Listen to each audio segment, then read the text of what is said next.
Continue dans Soir d'Info. Aram Touré, vous recevez M.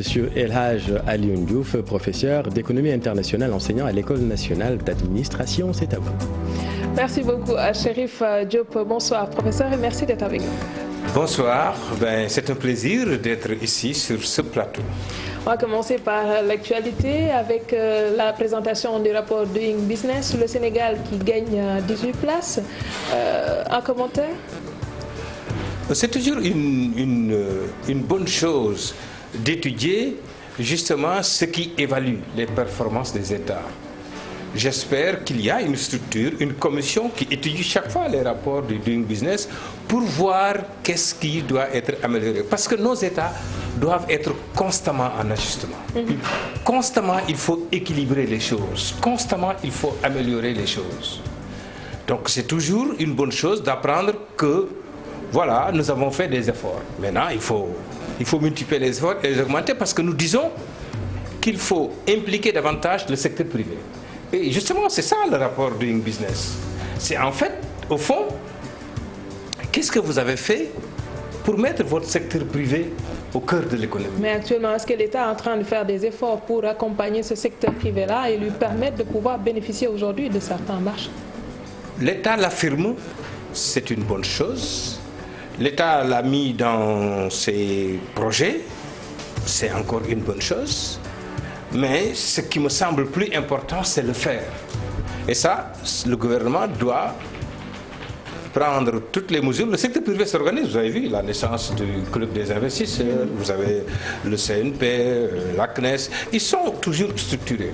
Mais je pense qu'il faut tout faire pour que les Sénégalais prennent davantage des initiatives allant dans le sens de faire en sorte que l'économie sénégalaise se porte mieux grâce à la présence du secteur privé sénégalais. Le ministre de l'économie a d'ailleurs annoncé une loi d'orientation sur le développement du secteur privé local. Est-ce que cette loi pourrait permettre quand même une meilleure implication du secteur privé dans le développement aujourd'hui? Absolument. Nous avons tous été contents.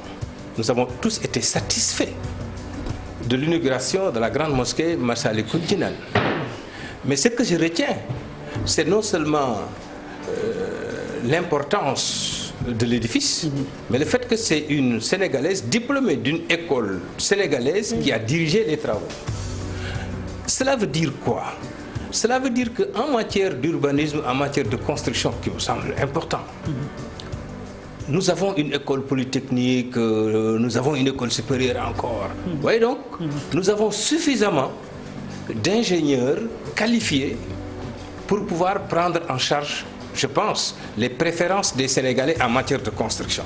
Et donc, il faut vraiment qu'on fasse des efforts dans ce sens-là pour mieux impliquer les Sénégalais dans tout ce qui est projet. Notamment avec la question foncière. Un peu difficile, c'est une question qu'il faut quand même régler. C'est-à-dire, construire n'est pas facile. Avoir un permis de construire n'est pas facile.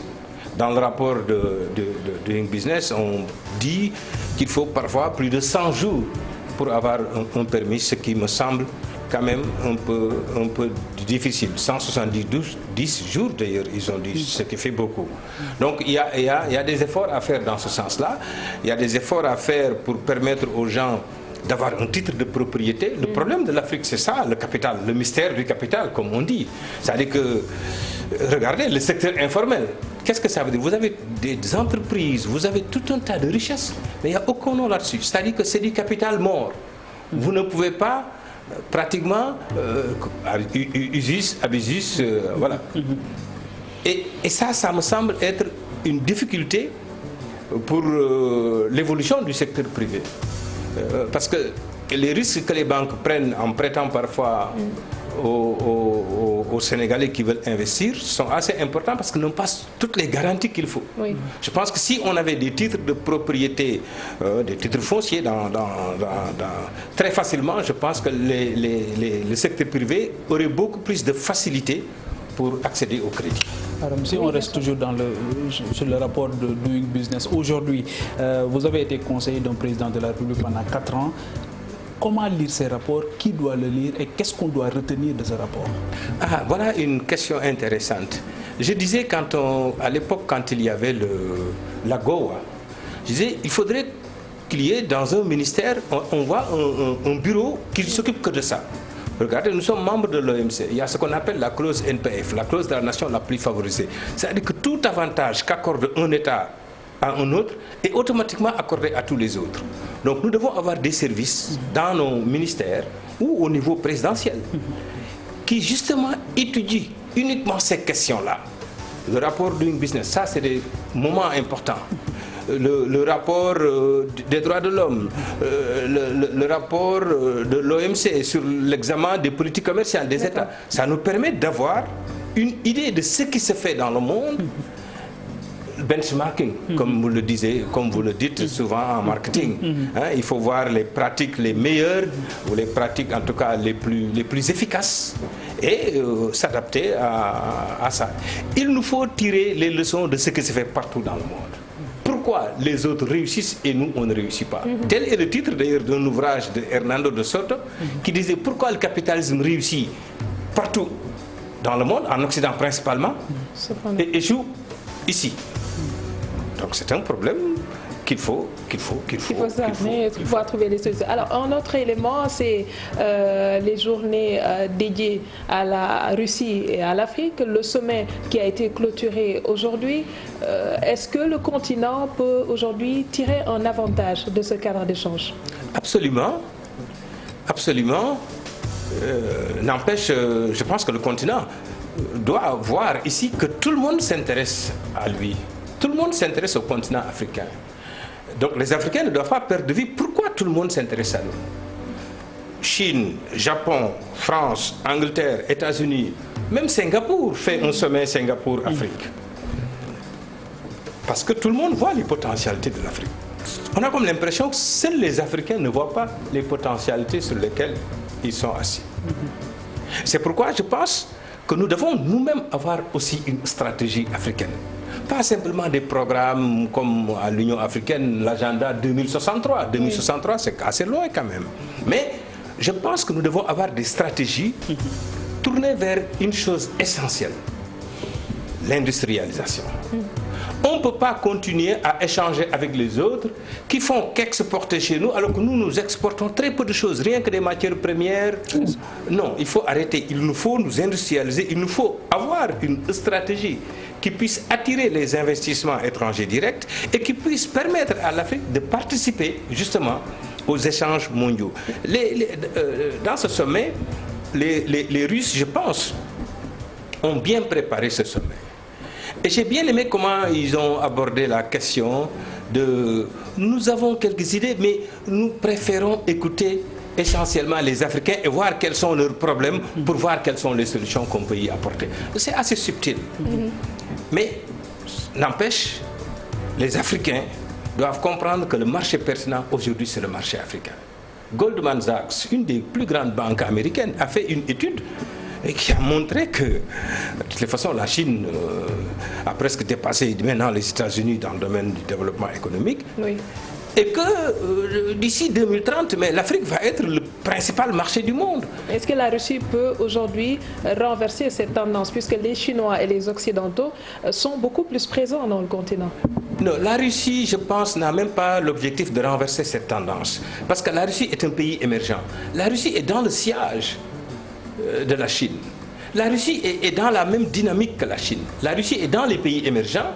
Et dans ce concert, je crois que la stratégie chinoise comme russe a été de se rapprocher de la Chine. La Chine se rapproche de la Russie pour plusieurs raisons.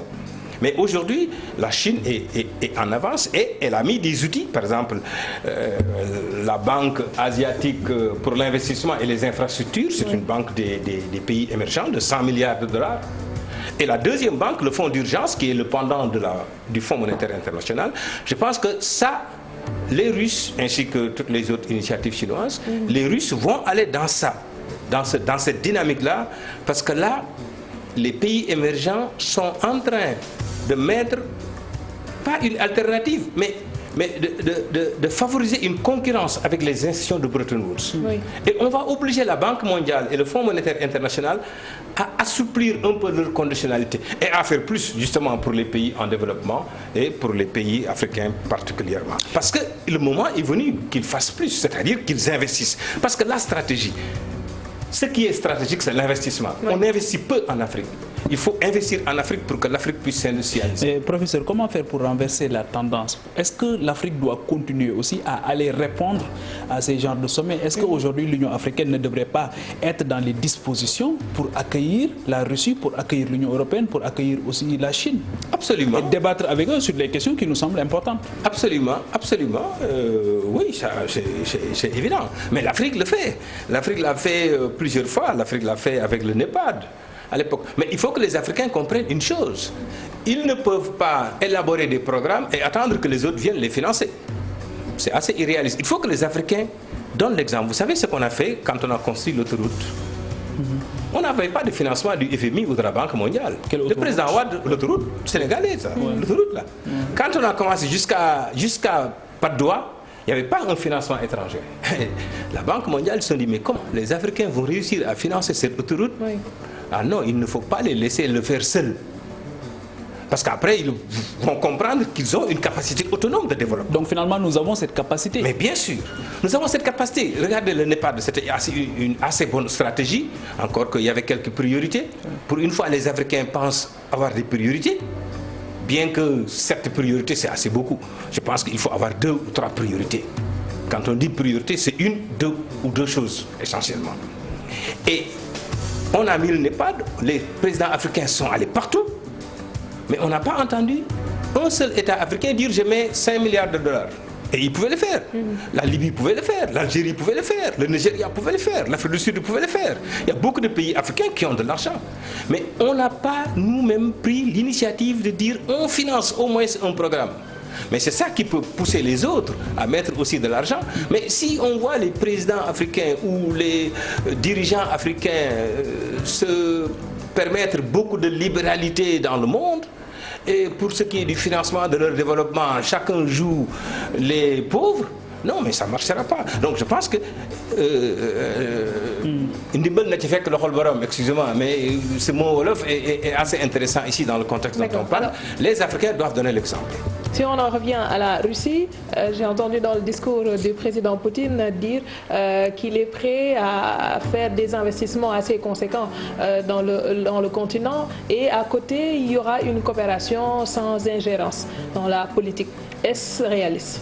Puisqu'on sait que quelque part nos États sont assez dépendants financièrement. Les Chinois l'ont fait. C'est-à-dire qu'il faut comprendre une chose. Les Russes, c'était d'anciens communistes. À l'époque, l'internationalisme faisait que les Russes étaient en contact avec l'ensemble des gouvernements du monde, et particulièrement certains pays africains qui menaient des luttes d'indépendance et des luttes de libération nationale. Donc ils connaissent bien le débat Trotsky-Staline. Trotsky qui disait qu'il fallait faire la révolution permanente, la révolution dans le monde. Staline qui disait qu'on peut construire le socialisme dans un seul pays. Donc recruter sur la Russie, construisons la Russie, et après on pourra développer les autres. Donc ils ont cette expérience. Je pense que les Russes savent un peu qu'en Afrique australe, dans certains pays, en Angola, dans certains pays, ils ont vraiment des relations amicales solides. Parce qu'ils ont aidé ces peuples-là quand ils luttaient. Est-ce que c'est ça qui les pousse aujourd'hui à vouloir régler même le conflit qui oppose l'Égypte et l'Éthiopie par rapport à la construction du grand barrage de la Renaissance? Est-ce que la Russie aussi n'est pas en train de vouloir aller à un niveau beaucoup plus stratégique et géostratégique dans le continent? La Russie a subi des sanctions. Sanctions venant des États-Unis, sanctions venant de l'Union européenne. Elle comprend que diversifier ses partenaires, s'ancrer. Mais tout le Nord-Afrique est très lié à la Russie.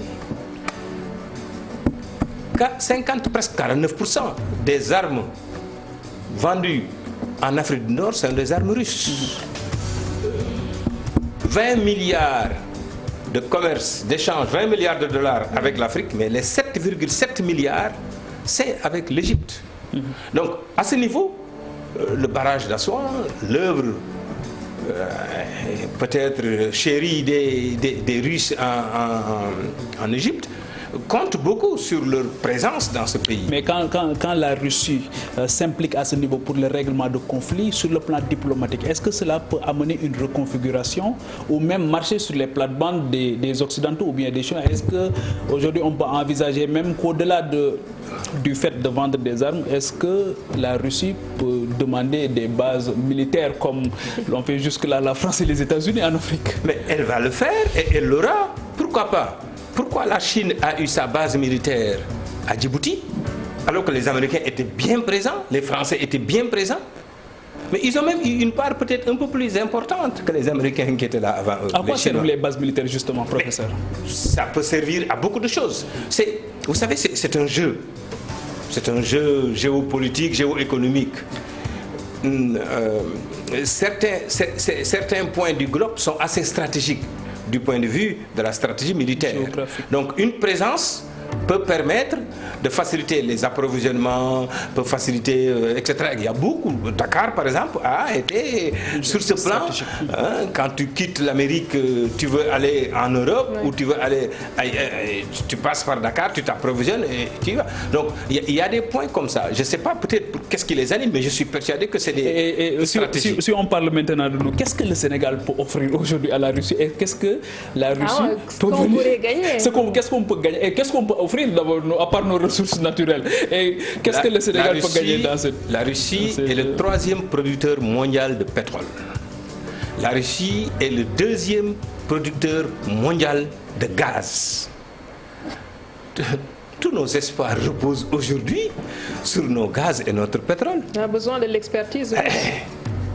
Ils ont une certaine expérience. Regardez le projet gazoduc Nigeria-Rabat, Lagos-Rabat. Toute l'Europe est confrontée à un problème. La géoéconomie russe, c'est ça qui fait la manne énergétique, fait la géoéconomie russe en Europe. Si nous arrivons à pouvoir avoir des gazoducs qui puissent fournir l'Europe, ce serait une excellente chose pour les Européens et c'est un des marchés les plus intéressants du monde. Donc ce qu'on gagnerait ici, c'est avoir cette expertise-là et avoir cette possibilité d'avoir des investisseurs dans la fabrication d'oléoducs, de gazoducs, etc., etc. Il y a cet aspect, mais il y a aussi la formation. Déjà, j'ai appris qu'il y a beaucoup de Sénégalais qui sont présentement en formation dans l'Institut du pétrole de la Russie et dans d'autres domaines. Donc je pense qu'aujourd'hui, personne, nous sommes un pays indépendant, personne ne peut nous empêcher de parler avec qui veut nous aider à nous développer. Ça ne gêne pas ceux qui sont là. Ceux qui sont là en Afrique, les puissances présentes et qui savent qu'ils ne peuvent pas régler les problèmes, verraient d'un bon oeil que la Russie y mette. Je veux juste l'interpeller par rapport à la capacité de négociation des Africains, parce qu'elle est souvent pointue du doigt. Est-ce qu'aujourd'hui, les Africains négocient très bien, notamment plus précisément le Sénégal? Est-ce que dans ce sens-là aussi, on est bien présent? J'ai fait partie de la délégation sénégalaise parfois dans les négociations commerciales internationales. Les délégations sénégalaises, en général, sont une des délégations, en tout cas les plus outillées. Mais on a au maximum 15 personnes. L'État envoie généralement 10 hauts fonctionnaires et le secteur privé, il y a 5 qui y vont. Mais en face de vous, vous avez des Américains qui viennent avec 300 personnes. Vous avez les Japonais qui viennent avec 250 personnes. Les Européens qui viennent avec 300 personnes. Vous voyez comment vous pouvez négocier? Donc les Africains ont ce problème réel. Les négociations, ce n'est pas simplement lors des rencontres, c'est avant les rencontres. Parce qu'il faut préparer l'agenda. Quelles sont les questions qu'on va discuter? C'est ça qui est important. Il faut savoir comment faire en sorte que la question qui me préoccupe soit discutée au niveau de la Banque mondiale, soit discutée au niveau du Fonds monétaire international, soit discutée dans les instances internationales. Mais ça, c'est des questions que vous préparez 3 ans, 4 ans à l'avance. Il faut d'abord pouvoir mettre sur papier quelles sont vos préoccupations et amener d'abord les pays africains à adhérer justement à ce point de vue-là. Et si c'est une trentaine d'États ou une cinquantaine d'États qui veulent qu'on discute d'une question, mais on la discutera. Sinon, on bloquera. Sinon, on peut bloquer les organisations internationales. Il y a un problème de leadership en Afrique aussi aujourd'hui. Comment le continent peut aujourd'hui tirer profit de cette attractivité-là par rapport aux Chinois, les Occidentaux et pour la Russie récemment? Excellente question. De mon point de vue, c'est étonnant d'ailleurs que bien 50 ans après la publication des ouvrages de Cheikh Anta, on revient à ça. On avait proposé depuis longtemps aux Africains des stratégies, des politiques qui puissent permettre aux Africains d'être maîtres de leur marché intérieur. Parce que la question est simple. Il n'y a pas un seul pays dans le monde qui s'est développé sans maîtriser son marché intérieur. Regardez les pays émergents, la Chine, la Corée du Sud, le Brésil, tous ces pays qui sont aujourd'hui émergents, même la France, tous ces pays, c'est à cause de l'État. C'est la présence de l'État dans l'économie. C'est l'État qui crée ces champions. C'est l'État qui est derrière eux. Il faut qu'en Afrique, on arrête de penser, oui, c'est la libéralisation, aujourd'hui c'est le marché. Mais ça n'existe nulle part dans le monde. Regardez Trump, qu'est-ce qu'il est en train de faire? America first. Yes. Protectionniste. America first. C'est ce qu'il dit. Quelque part nationaliste. Africa first. Soyons des, comment on peut l'appeler, des africophones, je ne sais pas. Mais quoi qu'on dise, quoi qu'il en soit, regardez, vous avez par exemple des pays africains qui parlent la même langue francophone, la langue officielle, qui sont dans une même zone monétaire. Mais pourquoi ces pays ne peuvent pas avoir des stratégies communes? Mais pourquoi, justement? Mais justement, c'est un problème de leadership et de choix de dirigeants. Merci. Je pense que nous n'avons pas encore... Il y a aussi l'influence extérieure aussi. Globalement, en Afrique, les Africains n'ont pas tous les dirigeants qu'il leur faut. On a eu par exemple de bons dirigeants en Afrique. Il y a des pays actuellement où ça avance. Quand on voit ce qui se passe au Rwanda, on est rassuré. Quand on voit ce qui se passe en Éthiopie, Namibie, on est un peu rassuré. Namibie, Botswana. Merci beaucoup. Il y a des pays comme ça qui avancent. Essayons de faire, le Sénégal, Côte d'Ivoire, on fait des efforts. Merci. Oui. Merci beaucoup, professeur El Hadj Alioune Diouf, qui est enseignant à l'ENA, qui est également professeur d'économie internationale. Merci à Pape Djibril Fall et à vous qui nous suivez de partout. Mention spéciale à l'équipe technique. Demain, le dernier numéro de la semaine. Passez un excellent moment en compagnie de nos programmes.